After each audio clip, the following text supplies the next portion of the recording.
Hello! I am Mac, at least for a day, and everything's going to be okay. This is my 3,000 subscribers special. We finally made it after about a year, I think.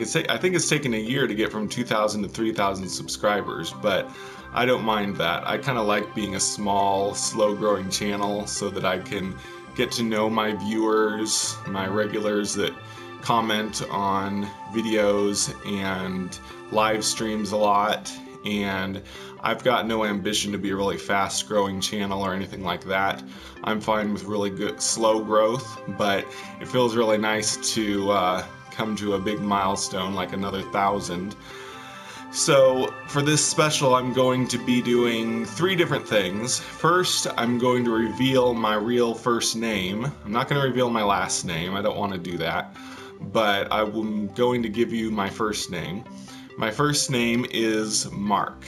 Now, I don't want to go by the name Mark for several reasons, a couple of which there's another pretty famous YouTuber whose name is Mark, and I don't really want to be mixed up with him. Not that I dislike him, I mean, he's an okay YouTuber. I'm not going to say his name, his, channel name, but I do watch him on occasion. I find him kind of goofy, but he is entertaining at times.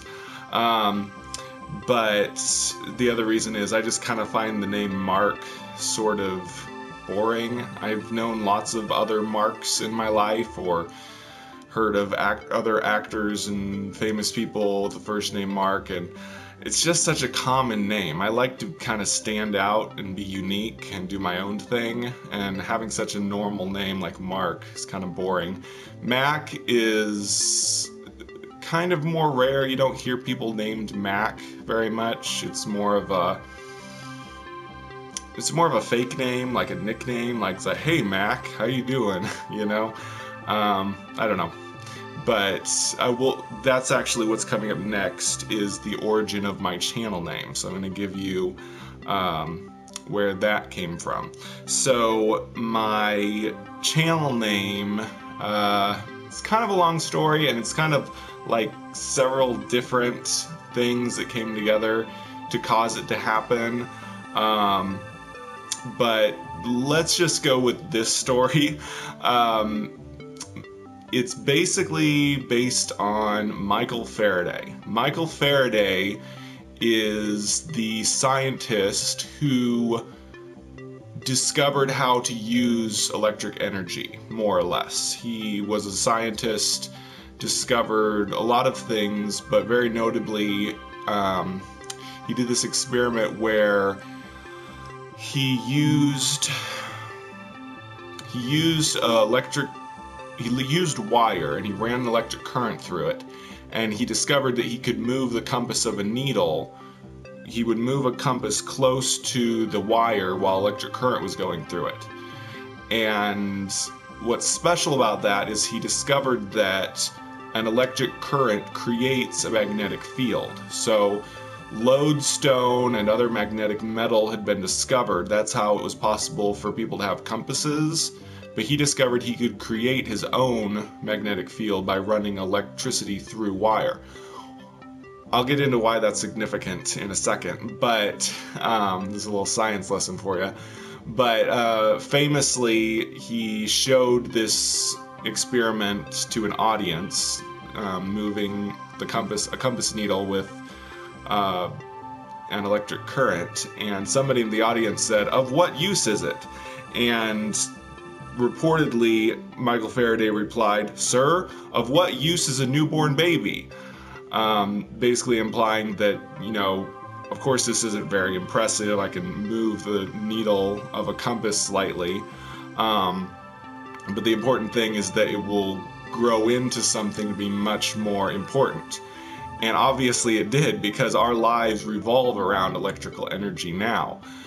So what's significant about this, and what I find really fascinating, before I learned how electricity works, to me electricity was like magic. It's like this magical force that powers all of our electronics and makes everything work.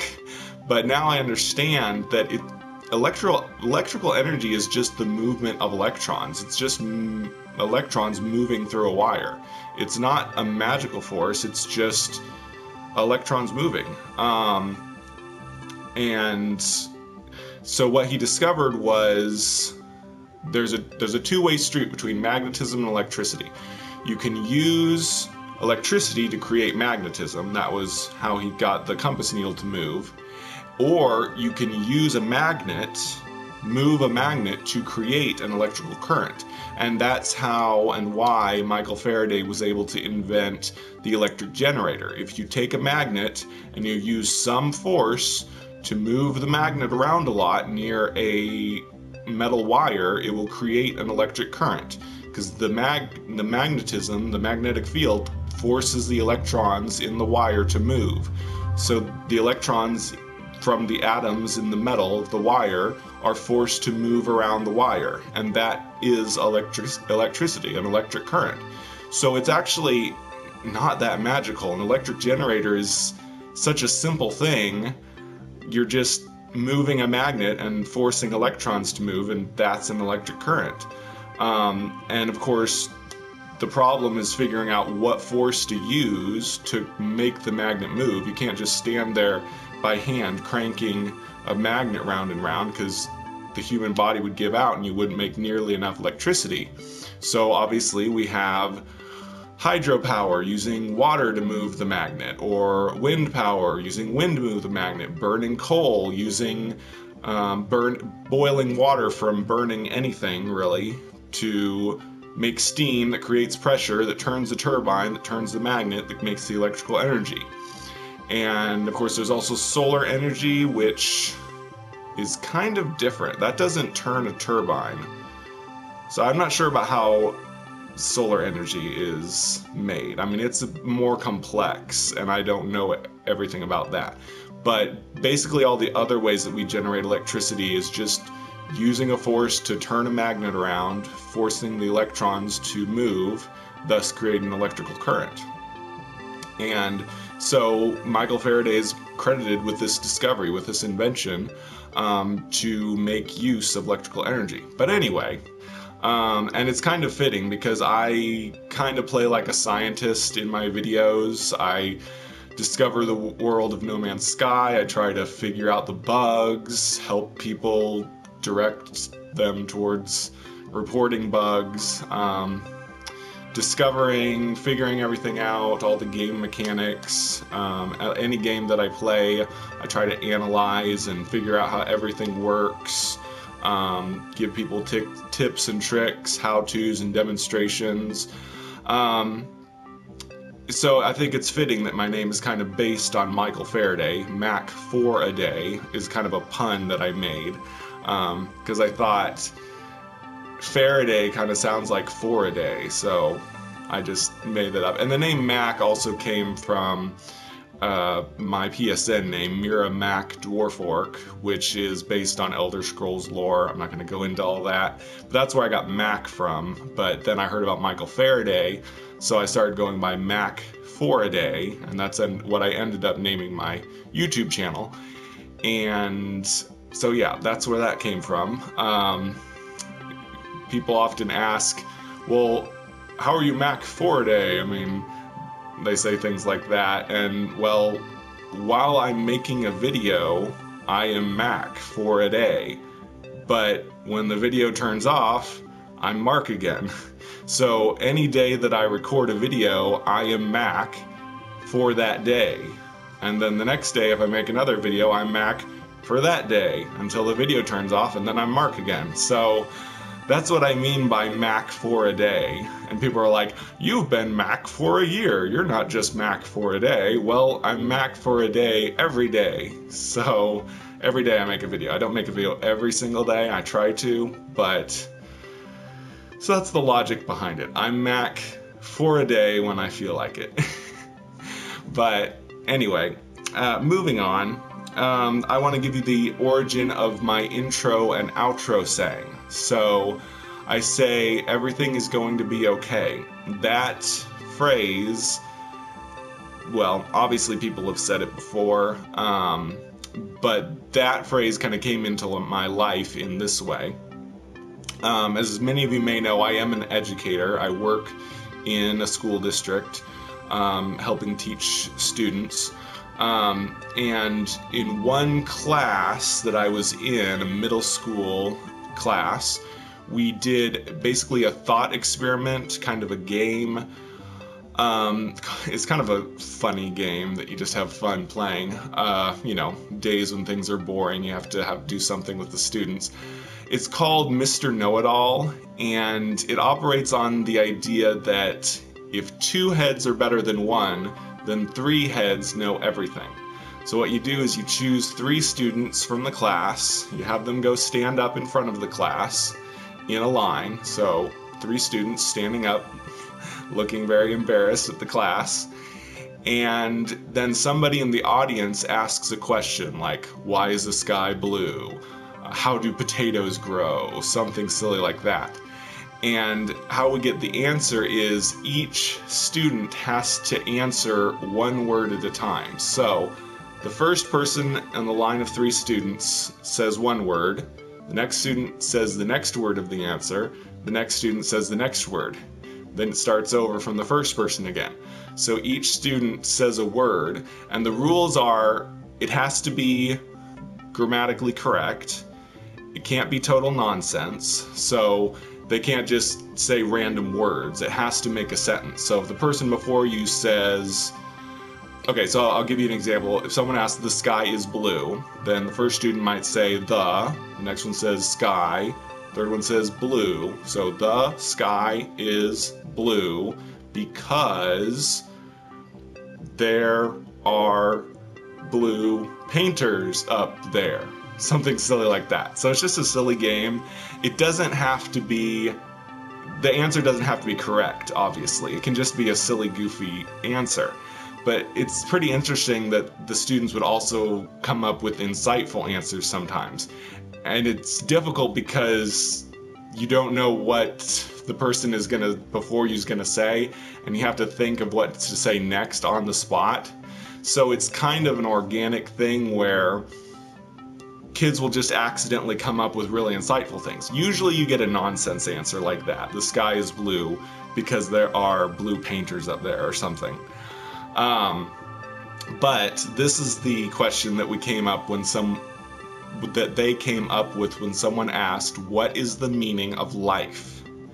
And so this is what the 3 students said. They said, the meaning of life is that everything is going to be okay. And that was the answer. And I think that is maybe not the real meaning of life, but it's a very good way, very good outlook to have on life. The meaning of life is that everything is going to be okay. You just keep telling yourself that, because bad things are going to happen. Bad things always happen. But if you keep telling yourself everything's going to be okay, eventually things will get better, things will be okay. If something really bad happens, you have to deal with that, like when my mother died recently. But despite that, you're going to go on with your life. You're going to keep trying, and you're going to survive. Things are going to get better. You'll find a way to live without that person. And so that is why I put that in my channel name. When my mother passed away, in my channel intro and outro, when my mother passed away, I wanted to kind of have that as my mantra to keep telling myself that everything is going to be okay. And also I wanted to have more of a positive message on my channel than what I'd been saying. I hadn't been saying anything really. My old intro outro was just, hello, I am Mac Foraday. And that was it, I think. But I wanted to add in that extra, everything's going to be okay, because I think everyone needs that message every now and then. And it makes me happy that some people have commented and said that I really like your intro, outro. And one guy even once said, your intro, outro is like the only reason I watch you. So yeah, that's how I came up with that, and that's why I use that intro, outro. To try to spread a positive message to my viewers. So that's about it. My name is Mark. That's why I call myself Mac Foraday, because of Michael Faraday, more or less. And that's why I tell you that everything is going to be okay. And I want to thank all of you that have subscribed. It's pretty awesome having 3,000 subscribers. That's not a lot compared to some channels, but it's more than I ever thought that I would have. And I'm absolutely flattered and very happy to be a part of this community and get to interact with all of you. Thank you to everybody who watches and comments, and I'm really looking forward to continuing this journey as a YouTube channel with all of you. So, I have been Mac, at least for a day, and remember, everything is going to be okay.